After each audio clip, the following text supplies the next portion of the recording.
In the NBA, things change quickly.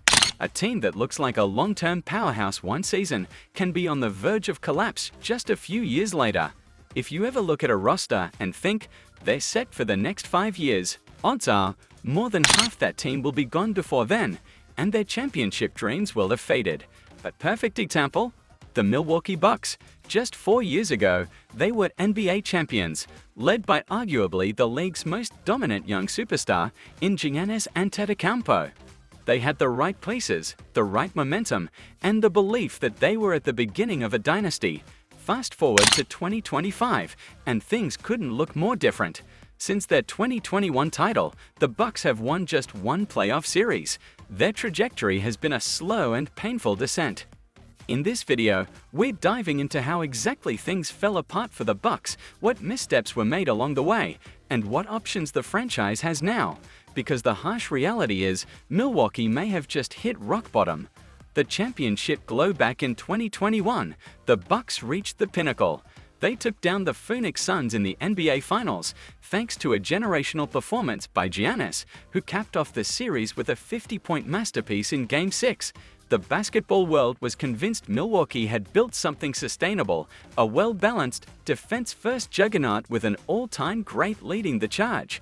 If you had told anyone back then that the Bucks would never make it back to the conference finals, let alone the finals, in the years that followed, you'd have been called a hater. But here we are. A steady decline Bucks formula had been built on elite defense. Jrue Holiday was one of the league's best perimeter defenders.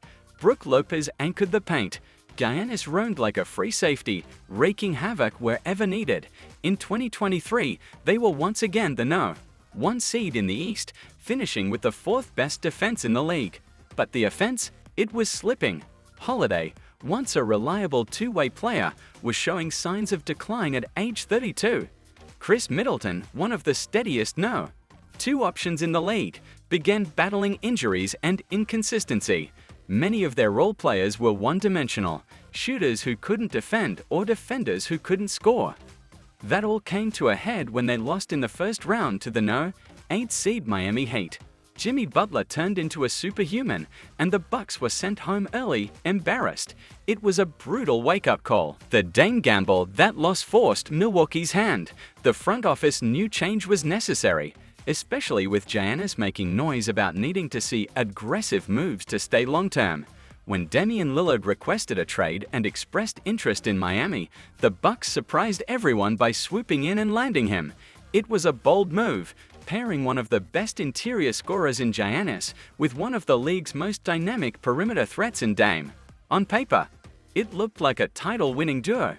Dame had just wrapped up multiple seasons averaging over 30 ppg. His range, shot creation, and leadership were seen as the offensive spark Milwaukee desperately needed.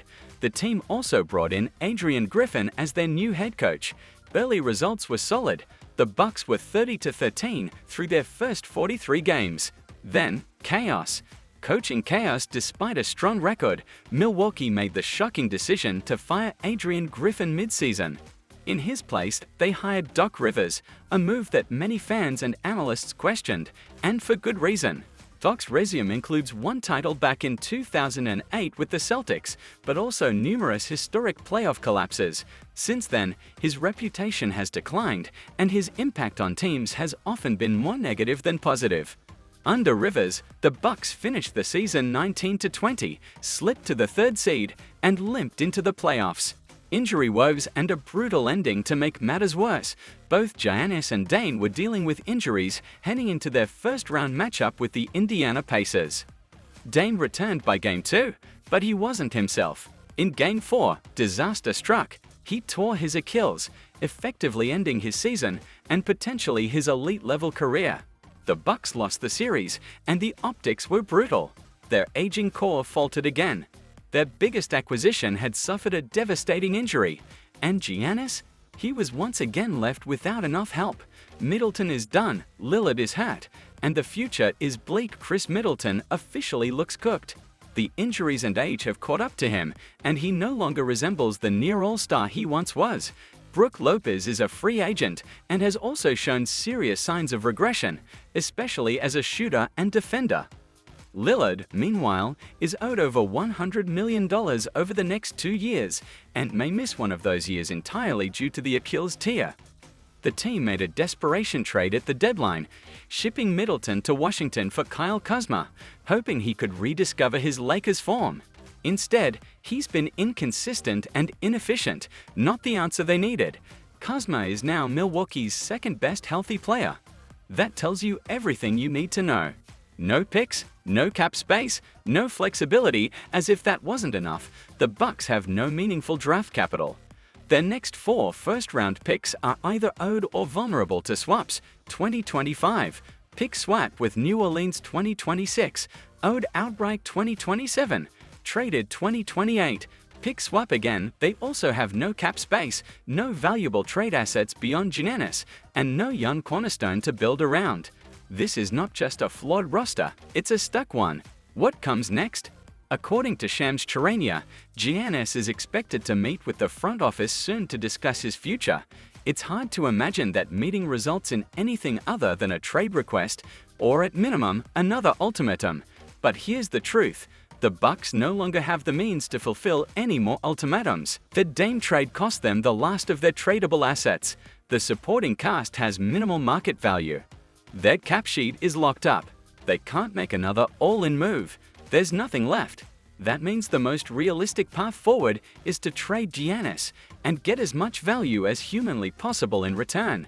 A package of 4 to 5 first-round picks, at least one blue-chip young player, and some short-term cap relief should be the starting point. Think of the deals for Rudy Gobert, Paul George, and Michael Bridges. The Bucks need to maximize Giannis' value now, before it's too late. A painful goodbye, but the right one. Giannis is 30. He's a 2-time MVP, an NBA champion, and a Finals MVP. He's given Milwaukee everything, and he still wants to win. But this team can't help him do that anymore, and keeping him around only delays the inevitable.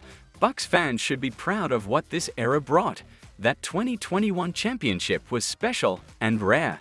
Most franchises never get that moment, but now, it's time to rebuild. The Lillard injury sealed their fate.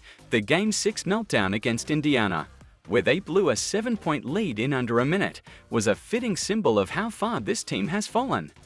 The Giannis era is over.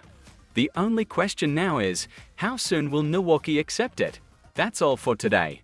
If you enjoyed this breakdown, don't forget to like the video, subscribe to the channel, and leave a comment with your thoughts on what the Bucks should do next. Thanks for watching, and I'll see you in the next one.